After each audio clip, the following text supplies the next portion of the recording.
Olá, querido e querida, você está no movimento Consciência Hebraica e hoje no Consciência Hebraica é dia especial, dia de o curso O Amanhecer da Consciência Hebraica.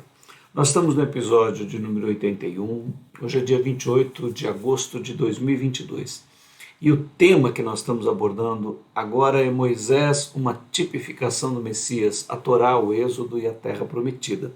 Vamos dar início ao capítulo 1. E aqui nos ventos do nosso Consciência Hebraica, você já sabe, o Consciência Hebraica é um movimento que procura buscar o olhar original de Jesus sobre a espiritualidade humana, sem a influência greco-romana. Venha com a gente. Nesse curso, veremos o início do tempo ao seu fim e a possibilidade de evolução infinita do ser humano. Boa viagem, oferecemos o nosso jato para você e queremos desejar as boas-vindas. Olá, que bom ter você aqui e nós vamos, nessas boas-vindas, fazer alguns comentários iniciais desse nosso trabalho. Nesses comentários iniciais sobre esse tema, vamos abordar aqui a pesquisa nas várias linhas da teologia acadêmica, seu lugar e importância. Olha, nós vamos entrar num tema fantástico, né? Se você vem seguindo aí o nosso curso desde o início, né? Se você está pegando as escrituras, ganhando prazer em ler as escrituras, acompanhando, anotando, tendo o teu caderno, nós agora vamos entrar num tema maravilhoso, né? Que é a composição da Torá. Moisés é o homem que vai organizar toda a tradição intuitiva que vinha pelos profetas, que vinha pela revelação. Então ele vai formar os primeiros 5 livros das Escrituras. E vejam, se você pesquisar aí no Google, entrar no Google acadêmico, fazer pesquisas acadêmicas a respeito desse tema que nós estamos tratando, você vai ver que a academia, os pesquisadores, por obrigação de ofício, eles têm que questionar tudo e buscar a verificação exata, histórica, datar as coisas e verificar se elas têm fundamento ou não. Esse é um trabalho louvável, válido, e nós não vamos por esse caminho, ou seja, nós não vamos entrar numa exposição acadêmica, demonstrar as várias teorias, etc, etc, etc. Né? O nosso interesse aqui é um interesse da revelação, da intuição, das escrituras enquanto uma poesia espiritual, das escrituras enquanto uma comunicação, uma revelação intuitiva e que não tem exatamente nesta abordagem que nós fazemos a necessidade de toda esta comprovação, ou seja, nós não desprezamos a parte acadêmica, a ciência tem que fazer o papel dela, tem que buscar a confirmação, a data e tudo mais. Mas não é a maneira como nós vamos abordar. Nós vamos abordar a poesia espiritual, a revelação intuitiva, a revelação do ser infinito ao humano. Inclusive algumas dificuldades que a academia tem e que é papel dela buscar, nós vamos abordar aqui de algumas maneiras, né? Então, por exemplo, questão da datação histórica dos acontecimentos, né, e do nome do faraó ou dos faraós envolvidos. Né? Então, o pessoal tenta buscar lá no Egito exatamente quando aquilo aconteceu, quando o povo de Israel estava lá, qual era o faraó da infância de Moisés, qual era o faraó da vida adulta, madura de Moisés, porque ele volta com 80 anos para tirar o povo do Egito. E existem muitas teorias acadêmicas e etc. As escrituras não citam, né? Eles também têm explicações para isso, você vai encontrar aí no Google. Né? E nós preferimos ir pelo seguinte caminho. Né? Elas não citam porque não é o foco principal da revelação, apesar de que nós valorizamos o trabalho acadêmico, a ciência tem que fazer o papel dela.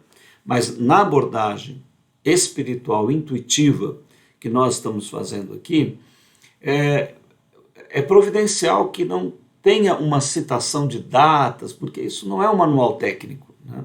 As escrituras, propositadamente, elas tratam do conteúdo espiritual profundamente. E a ciência deve fazer o trabalho dela, procurar correlacionar datas, dados e números e tudo mais. Nós vamos ficar apenas com a essência, com a direção, com a bússola espiritual de todo esse texto. E se você tiver interesse, aí você pode buscar no Google Acadêmico, ver as teses. A gente já leu várias teorias, mas eu não vou abordar elas aqui. Então, só para que você saiba que não é a nossa intenção. Questão da existência ou não do Êxodo e de Moisés. Olha, academicamente, quando você começa a questionar, você tem que questionar tudo, né? Então, tem alguns teóricos que chegam, inclusive, à conclusão que não houve êxodo nenhum, não houve travessia nenhuma, e que nem Moisés existiu. E Moisés teria sido um mito, um herói coletado de vários personagens que existiram e que se formou essa história acerca de um personagem que, na verdade, não existiu. Então, ok, papel da ciência, as teorias todas têm que estar aí, né?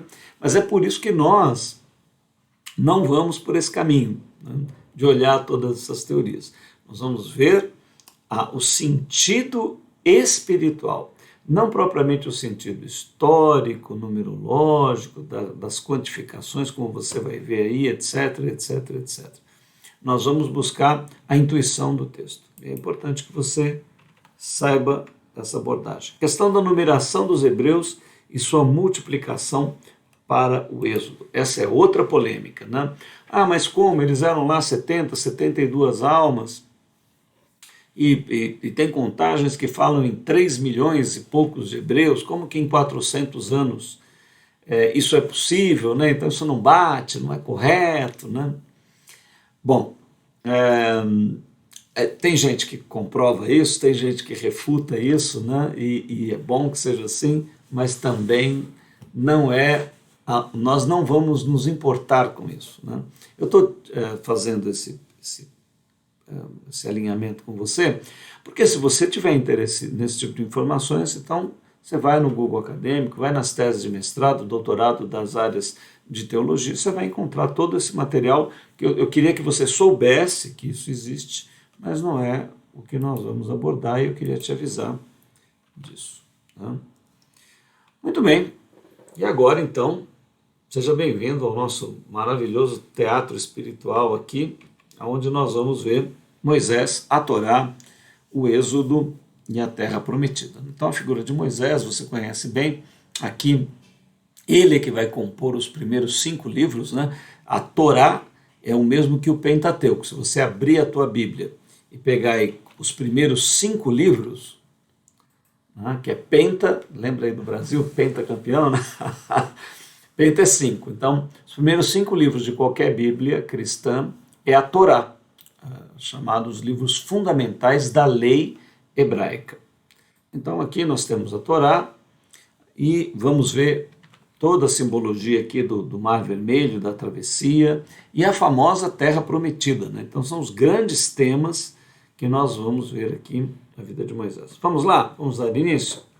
Aqui o nosso texto inicia, então nós estamos sempre, né, o objetivo é a genética crística para a formação do Messias, e nós estamos aproveitando as grandes lições sobre a vida, muita sabedoria milenar para você. Êxodo 1, esse é o capítulo, e está lá escrito: estes, pois, são os nomes dos filhos de Israel, que entraram no Egito com Jacó. Cada um entrou com sua casa. Ruben, Simeão, Levi e Judá, Isacar, Zebulon e Benjamim, Dan e Naftali, Gade e Asser. Todas as almas, pois, que procederam dos lombos de Jacó. Foram 70 almas. José, porém, estava no Egito. Faleceu José e todos os seus irmãos e toda aquela geração. E os filhos de Israel frutificaram e aumentaram muito, e multiplicaram-se, e foram fortalecidos grandemente, de maneira que a terra se encheu deles. Olha, o texto nos alerta, né, que eles vão se tornar um povo numeroso.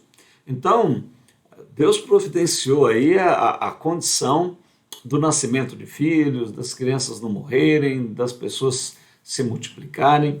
Evidentemente, houve uma mistura com egípcios, né? Isso acaba acontecendo, e então toda essa multiplicação ela é citada no texto, né? O texto prepara o leitor para que haja essa compreensão desse número da constituição de uma nação.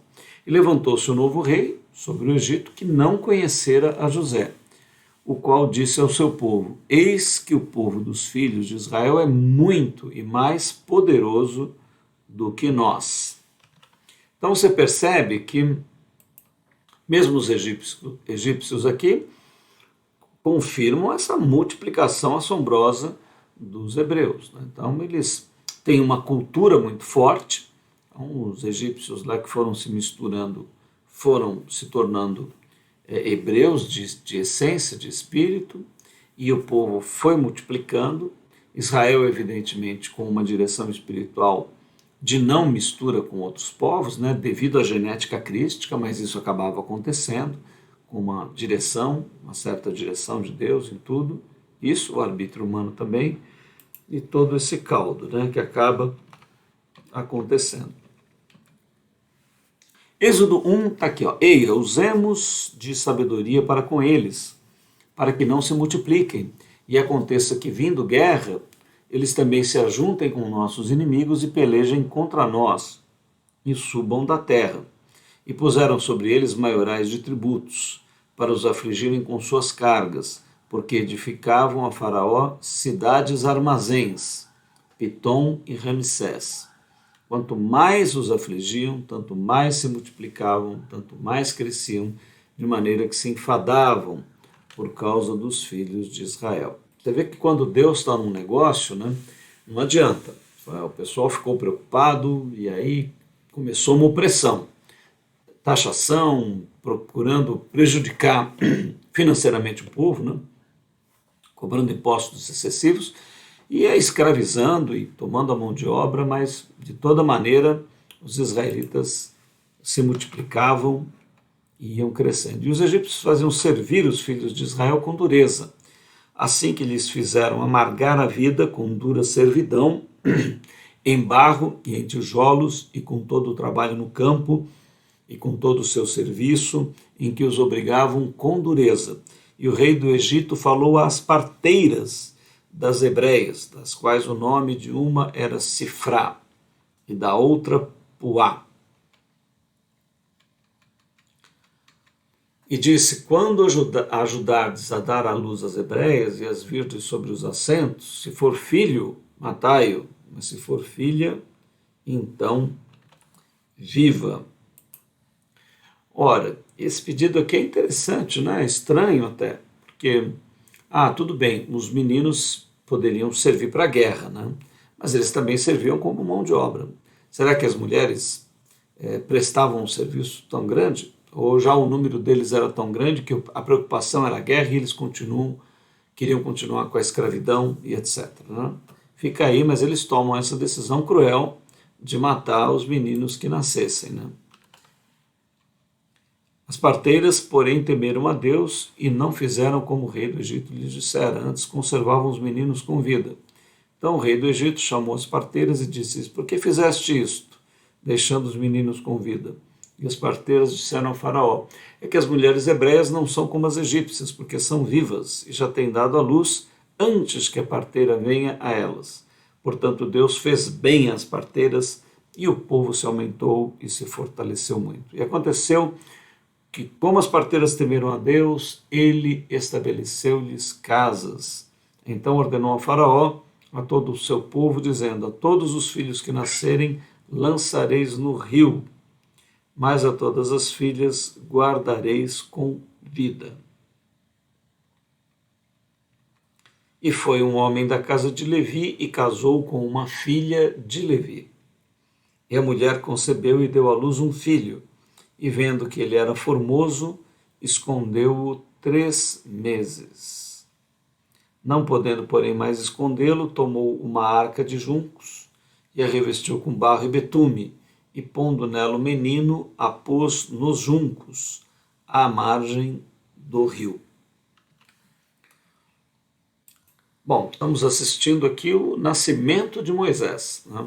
Então, desse casamento vai surgir, já tem aí, como vocês vão ver, uma menina, que foi fruta dessa união, e agora nasce esse menino que é posto no rio. E sua irmã postou-se de longe para saber o que lhe havia de acontecer. E a filha de Faraó desceu a lavar-se no rio, e as suas donzelas passeavam pela margem do rio. E ela viu a arca no meio dos juncos, e enviou a sua criada, que a tomou. E abrindo-a viu o menino, e eis que o menino chorava. E moveu-se de compaixão dele, e disse: dos meninos dos hebreus é este. Então disse sua irmã à filha de Faraó: irei chamar uma ama das hebreias que crie este menino para ti.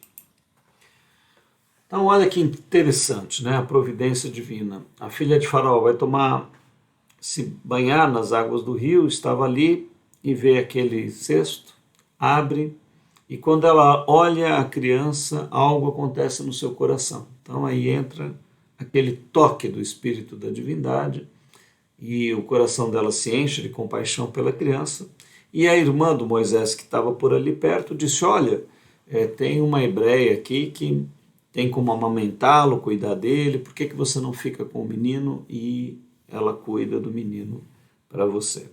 Então, uma harmonia que começa a se estabelecer na vida de Moisés, né? E a filha de Faraó disse-lhe: vai. Foi, pois, a moça e chamou a mãe do menino. Então lhe disse a filha de Faraó: leva este menino e cria-mo, e eu te darei teu salário. E a mulher tomou o menino e criou-o. E quando o menino já era grande, ela trouxe a filha de Faraó, o qual o adotou e chamou o seu nome Moisés. E disse: porque das águas o tenho tirado.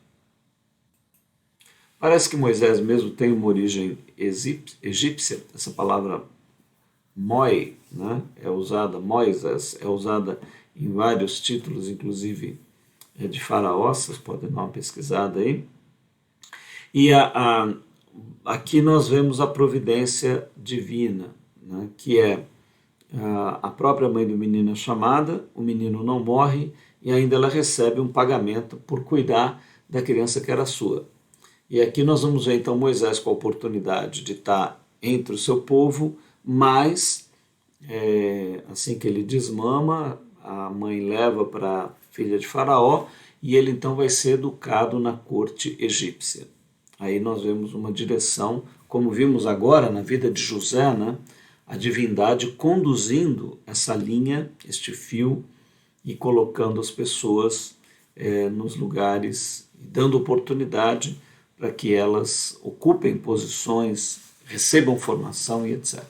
Eu queria aplicar isso agora à minha vida, à tua vida, à vida de todos nós, né? Se você tem compreendido o propósito da divindade, você viu lá em Gênesis 1:26, façamos um ser à nossa imagem e semelhança. Se você se sentiu amado neste chamado, ou seja, há uma divindade eterna, suprema, ela me ama, toda a vida que ela chama à terra é com esse propósito, ela olha para mim, vê um futuro filho seu, vê um futuro filho que está para ser gerado à sua imagem e semelhança. Então, a partir do momento em que o teu coração se enche dessa perspectiva, você começa a olhar tudo na tua existência a partir dessa ótica. Você começa a ver o teu passado, o teu presente e o teu futuro conectado com esta divindade, conectado com todos os motivos e razões, não só das coisas boas que aconteceram para você, mas também das difíceis, das dificuldades, dos problemas, das deficiências, das doenças, enfim, né? Todas as coisas convergem para o bem daqueles que amam a Deus, como diz Paulo. Então, eu queria te colocar nessa posição, queria me colocar nessa posição, eu tenho me posto nessa posição. Há uma vida infinita, ela ama, o seu nome é o amor, o seu nome é a realização, o seu nome é propósito, o seu nome é a esperança, a missão, o sentido, a direção, o propósito. E a partir do momento em que a minha consciência desperta para isso, que é o meu sentido, que é a minha sina, que é o meu destino, eu passo a olhar todos os significados, sejam eles difíceis, problemáticos, aparentemente ruins, né? Falhas, deficiências, problemas na minha formação, no lugar que eu nasci, mas a partir desse momento eu vou buscar a ótica de que tudo aquilo visa que eu supere, que eu busque ordenamento na minha vida. Então eu vou me estabelecer, cuidar do meu físico, do meu mental, do meu emocional, do meu espiritual, vou aperfeiçoar, vou compreender que há um Pai amado que me ama. Agora, principalmente depois do Messias, né? Termos um mestre, um Senhor que vai ordenar a minha vida. Então, todas as minhas dificuldades eu vou procurar superá-las, alinhando-as, né? As coisas difíceis, problemáticas, uso elas como recurso, coloco a serviço do reino e passo a viver uma história de amor. Isso não é só uma teoria, porque se você buscar essa vida infinita, se você se dedicar a ela, Yeshua, o Espírito de Yeshua vai estar sobre a tua vida. E você vai sentir esse amor, você vai viver esse amor. Não é só palavras, uma teoria, né? Então, isso que aconteceu com Moisés não será diferente comigo, não será diferente com você, a partir do momento que você ocupe essa posição. Porque essa posição ela não pode ser obrigada pela divindade. Ela não vai obrigar você a se colocar nessa posição. Você pode encontrá-la lendo as escrituras, como nós estamos fazendo, e você pode então se colocar nessa posição, que é a posição que ela quer, que ela opta, que ela escolhe, que ela propõe que você se coloque. Mas isso tem que partir do teu arbítrio, né? Então, o que aconteceu com Moisés, o que você acabou de ver, essa lógica toda, aplique na tua vida, aplique na constituição da tua família, aplique nos teus negócios, aplique na tua posição ética como cidadão, aplique em todos os sentidos da tua vida. E aquilo que está ao teu redor e que não se harmoniza com isso, tenha paciência, aguarde, trabalhe neste sentido. Esse aspecto da minha vida, aquele aspecto, são tão contrários a tudo isso, mas eu compreendo, eu aceito, eu recebo esse amor. Eu tenho agora um mestre, Yeshua, eu tenho as escrituras, uma bússola, eu tenho uma missão, um sentido, um propósito, uma direção. Eu posso ir nessa direção. Eu faço agora com que tudo passe a convergir para o meu bem, para o bem de todos aqueles que querem esta realização. Você percebe? Eu queria transmitir isso para você como ensinamento dessas primeiras palavras que nós estamos estudando aqui, que você recebesse isso para a tua vida. Tá? E você vai encontrar esse mesmo campo harmônico. Que aconteceu naqueles dias que, sendo Moisés já homem, saiu a seus irmãos e atentou para suas cargas, e viu que um egípcio feria a um hebreu, homem de seus irmãos. Olha, então Moisés é educado no Egito. Lá na frente, textos vão dizer que ele foi uma pessoa brilhante, que superou todos os mestres. É importante você compreender. Bom, você já deve ter ouvido falar do Egito, já viu as pirâmides, já viu algum filme onde o Egito estava colocado, né? Então, comparativamente aos dias de hoje, e até difícil o termo de comparação, mas o Egito era uma potência mundial, né? Econômica, na área de engenharia, de matemática, de astrologia, né? Também um centro espiritual de magia, né? Tudo que se tinha ali de profundo, que magos, que místicos desenvolviam com todas aquelas pirâmides, etc. Então, Moisés é instruído em todo esse conhecimento, né? Então, ele é hebreu, você vê que ele tem plena consciência da origem dele, mas ele então se educa no Egito, supera todos os mestres, ganha essa qualidade excepcional, dirigido por Deus. Nós vamos ver isso se repetir, no caso de Daniel, por exemplo, lá na frente, né, que tem uma qualidade maravilhosa, e nós vamos ver a capacidade de Moisés na produção da Torá, né? Esses 5 primeiros livros da Bíblia são um espanto, como nós estamos vendo aqui. Você está vendo o conteúdo, isso tudo é escrita de Moisés, coisas que ele compilou, né? Nós compreendemos essa intuição através de um homem, sem entrar nessas questões todas acadêmicas, né? Intuitivamente, poeticamente, recebemos assim, um líder que é erguido por Yahvé Elohim Adonai para dirigir o seu povo e ser um dos maiores homens que toda a produção do povo hebreu terá. Então, na genética se concentram em Moisés qualidades maravilhosas. Por isso que ele é um tipo messiânico, como nós vimos, por exemplo, agora em José, que ele prefigura o Messias.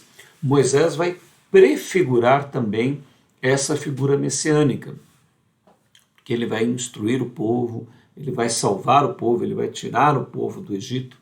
Depois nós vamos ver os símbolos, não? O Egito simboliza o tempo, e ele vai então retirar esse povo, como é a proposta do Messias hebreu, retirar você do tempo, transformar você para uma evolução infinita, uma evolução que não tenha fim, né?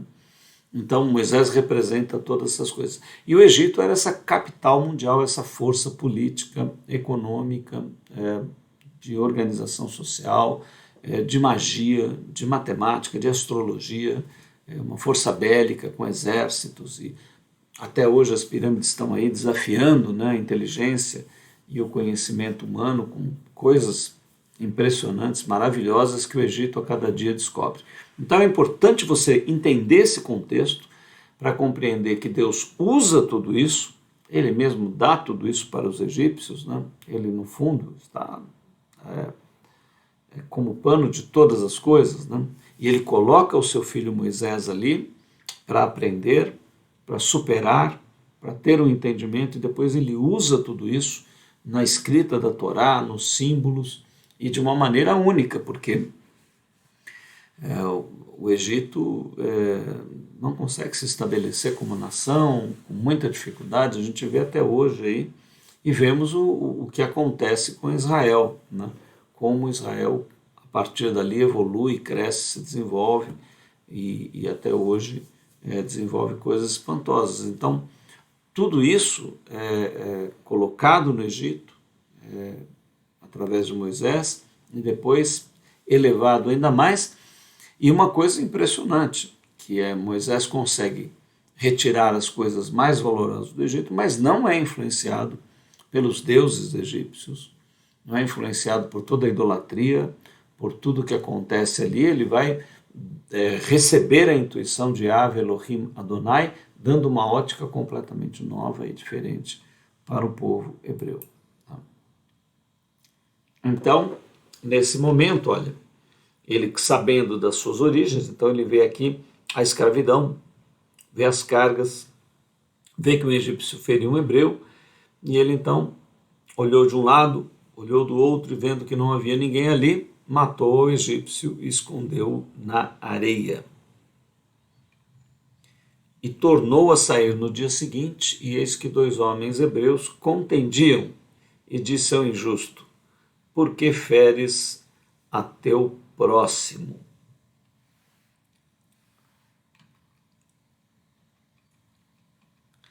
O qual disse: quem te tem posto a ti por maioral e juiz sobre nós? Pensas matar-me como mataste o egípcio? Então temeu Moisés e disse: certamente este negócio foi descoberto. Ouvindo, pois, Faraó este caso, procurou matar a Moisés, mas Moisés fugiu de diante da face de Faraó e habitou na terra de Midian e assentou-se junto a um poço. Olha, tem várias versões aqui acerca dessa morte desse egípcio e do porquê Faraó teria tido uma atitude tão severa, né, com referência a Moisés. mas são todas especulativas. Não? O que nós vamos entender? Pela direção intuitiva. Era chegada a hora, Moisés estava com 40 anos, foi os primeiros 40 anos da vida dele. Aliás, ele vai ter 3 períodos de 40 anos, 4, 8, 12. Né? O número 12 vai marcar o povo de Israel. 2 e 1 dá 3, que é a direção de Deus. 12 são as 12 tribos de Israel, os 12 meses do ano. Né? Toda essa sincronia, depois nós vamos ver lá na frente os 12 apóstolos, né? E 3, que dá esse 12, é o número da ação da divindade em toda a criação, realizando o seu propósito. Então ele está ao final dos seus 40 anos e tudo que ele precisava ver do Egito, compreender do Egito, extrair do Egito, adquirir, ele chega então nesse limite. E a vida cria aí esse movimento de perseguição, de ele transgredir as leis do egípcio a favor dos hebreus, e ele então, para não morrer, para não ser retirado e escravizado, ele foge dali e vai para a região dos midianitas. Né? Então aqui nós vamos ver a necessidade de que ele passe os próximos 40 anos em Midian. E ele vai conhecer um homem muito especial lá, que nós vamos dar uma interpretação sobre este homem, e ali ele vai passar 40 anos mergulhando em profunda meditação, revendo todo aquele conhecimento e recebendo deste homem, que é um sábio, que é um sacerdote, e nós vamos então dar uma teoria sobre que sacerdote é, as escrituras não falam, mas aí nós vamos colocar uma sugestão e você vai poder dizer se você acha interessante ou não, concordar ou não, enfim, é a nossa forma de indicar. Vamos caminhar para a gente ver aqui mais do texto. E o sacerdote de Midian tinha 7 filhas, as quais vieram tirar água e encheram os bebedouros para dar de beber ao rebanho de seu pai. Então vieram os pastores e expulsaram-nas dali. Moisés, porém, levantou-se, defendeu-as e deu a beber ao rebanho. Bom, aqui tem um pouco de aventura, né? De heroísmo, e Moisés se mostra aí um líder, né? Ele vai para esse lugar. E agora, então, quem é esse Jetro, que é este homem que você viu agora? É um sacerdote em Midian. Né? Ele era um sacerdote pagão? Né? Eu não posso compreender isso. Né? Mas se ele era sacerdote e não era pagão, de que ele era? Ora, nós temos um sacerdócio que já foi apresentado nas Escrituras, que foi apresentado a Abraão, que tinha relação com os midianitas, né? E esse sacerdócio é o da ordem de Melquisedeque. Então, pelo que nós compreendemos, né, o Jetro tinha recebido os conhecimentos desse sacerdócio da ordem de Melquisedeque. Esta informação não é bíblica, isso não está escrito nas Escrituras. É uma intuição, porque nós percebemos a harmonia de Moisés com Jetro. Lá na frente, Jetro vai aconselhar Moisés. Moisés vai receber aconselhamento dele. Então nós vemos, nessa montanha próxima do sogro, né, de Moisés, de Jetro, é que ele vai ter a visão de Ave Elohim Adonai, ele vai ter essa epifania, esse contato com o sagrado, que vai direcioná-lo a ir para o Egito e libertar o povo. Então nós intuímos, né, uma intuição livre, espontânea, você pode achar que sim, que não, que Jetro era um homem instruído nesta ordem misteriosa já de Ave, que era a ordem sacerdotal de Melquisedeque. E ali ele passa esse conhecimento, que é hebreu, que é hebraico, e que ele deveria ter, poderia ter, é uma possibilidade, e Moisés então passa a mergulhar agora nesta intuição do seu povo. Então ele passa os próximos 40 anos em profunda meditação e busca, recebendo a direção, comparando com todo o conhecimento que ele recebeu do Egito, retirando o que é útil desse conhecimento, aplicando isso tudo numa grande reflexão, e depois ele vai ser convocado para retirar o povo do Egito e vai compor uma obra-prima de 5 livros que vão fundamentar toda a consciência hebraica segundo a lei, né? E que vai alinhar aquele povo, explicando as origens da divindade hebraica, dando significado. Nós vamos entrar em textos, em vários textos importantes aqui. Se prepare, a gente vai ter uma riqueza muito grande aí com Moisés, e ele vai aplicar com uma pureza maravilhosa. Você não vai ver traços egípcios, você vai ver uma revelação genuína, pura, dada a Moisés, aproveitando todo o conhecimento, toda a erudição, toda a formação, todo o desenvolvimento que Moisés teve, mas agora, nesses próximos 40 anos, limpando todo esse processo, intuitivamente sendo preparado por Jetro, nessa meditação, para receber esse conhecimento profundíssimo. Essa é a nossa pitada aí para esse ponto das Escrituras. E voltando elas a Reuel, seu pai, ele disse: por que tornaste tão depressa?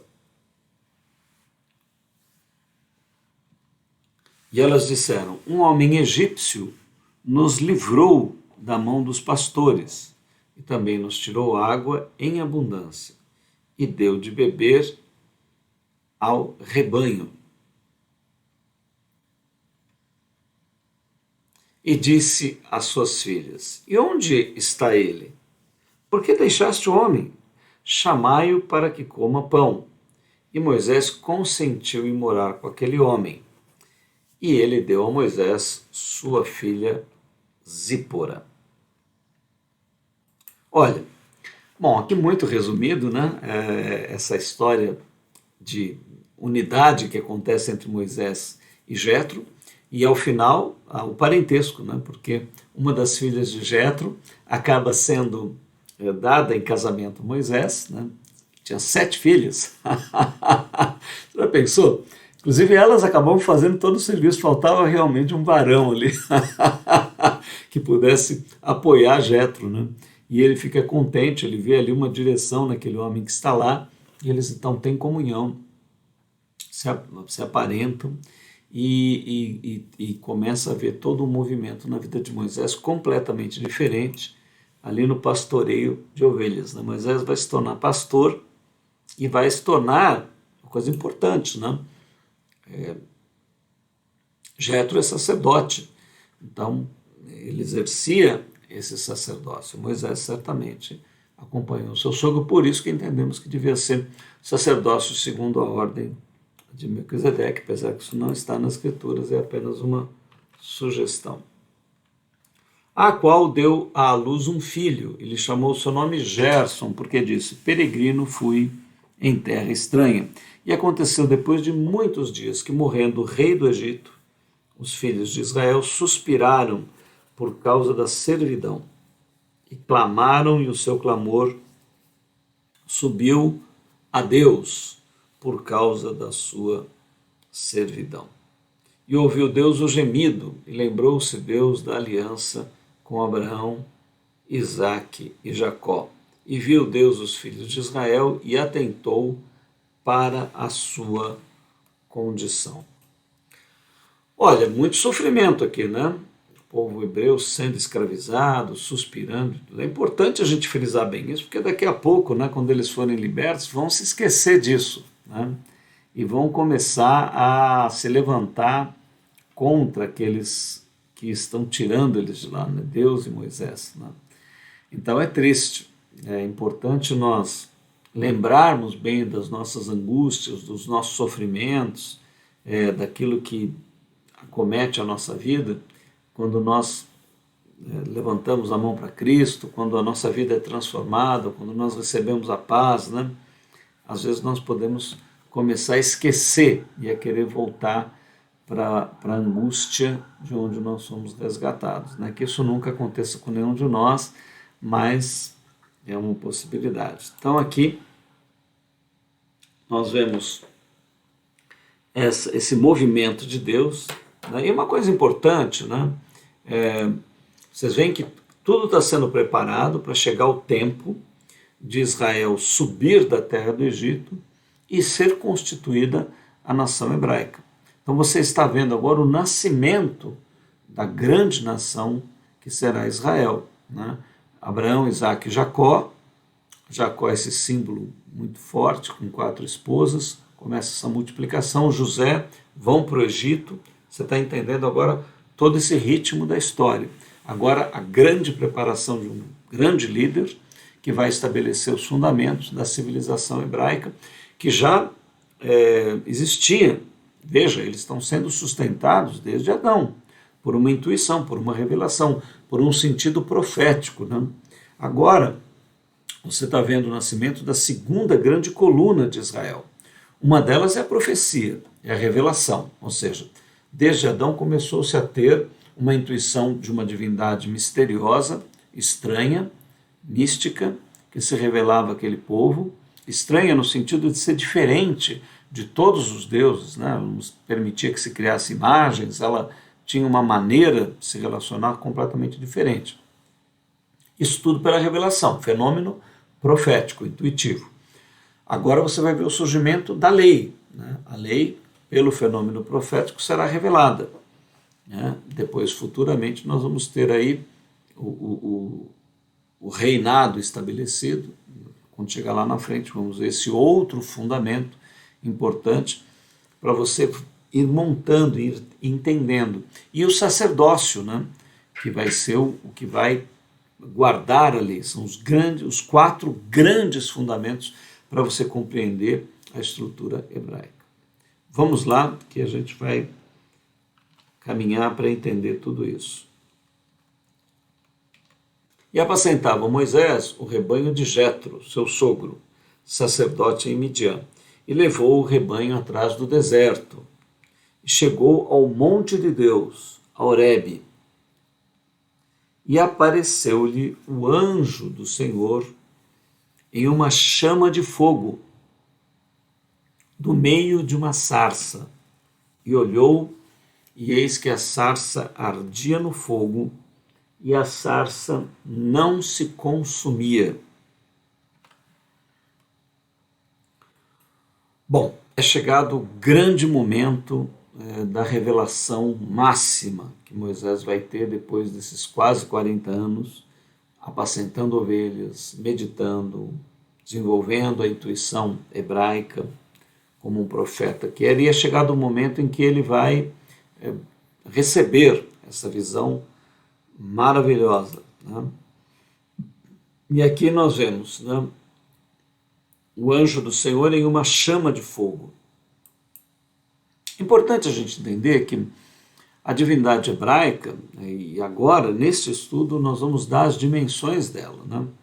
Então ela tem uma dimensão incognoscível, ela tem uma dimensão onde ela se revela eternamente, mas permanece sempre oculta e vai se revelando na parte cognoscível dela, que você pode conhecer, e a manifestação dela agora aqui, no tempo, né? Na formação de tudo isso. Então nós vamos ver essas dimensões, prepare-se, vai ser maravilhoso, eu espero que você se sinta tocado em compreender coisas que vão te ajudar na leitura das Escrituras até o fim. Né? E aqui é o ponto onde nós vemos um anjo, olha, que vai ser usado, né? A palavra anjo em hebraico, lembre-se bem, ela não foi traduzida a palavra, mas anjo é mensageiro. Então há um mensageiro de ave, ou seja, um alto-falante que Deus usa, né? Um instrumento que Deus usa para se comunicar com Moisés. Essa é a posição do anjo. O anjo não é um ser independente, né? Que tenha decisões, arbítrio e tudo mais. Né? Ele é um alto-falante de Deus, ele é uma manifestação da divindade e que vai se comunicar com Moisés. E aparece numa chama de fogo. Aqui nós vamos ter que entender esses símbolos. Chamas de fogo no meio de uma sarça, era um pequeno arbusto, né? E olhou, e eis que a sarça ardia no fogo, e a sarça não se consumia. Então é importante você entender bem essa cena, porque fogo normalmente destrói tudo que é biológico, né? Se colocar fogo em alguma criatura viva, você sabe o que acontece, né? A planta é viva, né? O pequeno arbusto estava lá. Fogo emanava de dentro dela, né? E a sarça não se consumia, estava verdinha, né? Até não tem uma imagem muito boa assim na internet para exemplificar isso, né? Uma sarça bem verde viva, com um fogo emanando dela e a chama não destrói. Então, por que foi usado este símbolo, né? Moisés disse agora: virarei para lá e verei esta grande visão, porque a sarça não se queima. E vendo o Senhor que se virava para ver, bradou Deus a ele do meio da sarça e disse. Você vê que agora aqui o texto fala, né? Bradou Deus, mas bradou Deus através do seu anjo, né? Não, é que Deus estava lá na sarça. Não é bem isso. Ó. Preste bem, faça bem essa ligação. E disse: Moisés, Moisés, respondeu ele, eis-me aqui. E disse: não te chegues para cá, tire os sapatos de teus pés, porque o lugar em que tu estás é terra santa. Disse mais: eu sou o Deus de teu pai, o Deus de Abraão, o Deus de Isaque, o Deus de Jacó. E Moisés encobriu o seu rosto, porque temeu olhar para Deus. Então aqui nós temos vários elementos maravilhosos. Nós vamos olhar agora um por um, mergulhando no texto, né, percebendo a riqueza do texto, para nós tirarmos aí as grandes conclusões. Né? Então aqui, ó, e vendo o Senhor que se virava para ver, bradou a Deus no meio da sarça e disse: Moisés, Moisés, respondeu-lhe ele: eis-me aqui, não te chegues para cá. Olha, esse não chegues para cá não é que Moisés não devesse estar na cena, né? O que deveria se retirar, não. Evidentemente, a divindade quer que ele se aproxime, que ele esteja ali. Mas isso está falando a respeito de atitude, né? Quando Moisés viu aquele sinal, ele viu uma coisa extraordinária, mas achou que aquilo era algo da natureza ou alguma coisa divina, mas ele não estava com a devida atitude, né? Então o que a divindade fala, não te chegues para cá, te voltes para cá, mas com uma atitude da presença da própria divindade, de estar diante da presença de Deus, né? Então foi isso que a divindade alerta ele, né? Ou seja, tenha uma atitude correta diante da minha presença. E isso vai ser explicado a seguir aqui, ó. Porque você vê, não te chegues para cá e tira os sapatos de teus pés. Olha, se você já andou em algum terreno aí, pontiagudo, pedregoso e etc., né, você já vai entender o que significa esse tira as sandálias dos teus pés. Porque a sandália, quando nós estamos calçados, nós temos segurança, né? Então, a segurança, ela é fundamentada no nosso ego, né? Na nossa horizontalidade, no nosso controle, no nosso intelecto, na ordem de nós dispormos e controlarmos as coisas. Quando Moisés se volta, a princípio ele está com essa atitude, controlar, descobrir, desvendar, entender, né? Decifrar. Então, a divindade, não é que nós não devamos ter essa atitude. Claro que nós vamos ter naturalmente, isso faz parte da própria natureza divina que é em nós, que é de conhecer. Mas está dizendo que ele estava diante daquilo que é o infinito, o eterno, o atemporal, o insondável, né? Então, ele não poderia crescer neste fundamento se ele estivesse baseado no seu ego, no seu conforto, na sua estrutura, na sua segurança. Então, assim, não sei como é que está a tua caminhada com a divindade, não sei como é que está o teu relacionamento com Deus, com Cristo, né? Mas assim, se você for desenvolver-se espiritualmente, né? Não religiosamente, mas a tua espiritualidade, você vai se encontrar neste desconforto, você vai encontrar nesta falta de controle, você vai se colocar diante daquilo que é o insondável. Você vai ter que compreender que o teu ego, o teu sistema de funcionamento como animal hominal, controlando, esquadrinhando as coisas, retendo e se sentindo totalmente seguro, vai ter que ser abandonado. Muitos homens intelectuais, né, que vão se tornando poderosos nas ciências, nas letras, né, não conseguem mais voltar para ter essa atitude. São arrogantes e prepotentes demais, né, para retirar as sandálias dos pés. Eles estão calçados no seu próprio entendimento, calçados na sua segurança, calçados nas suas certezas, calçados nos seus controles.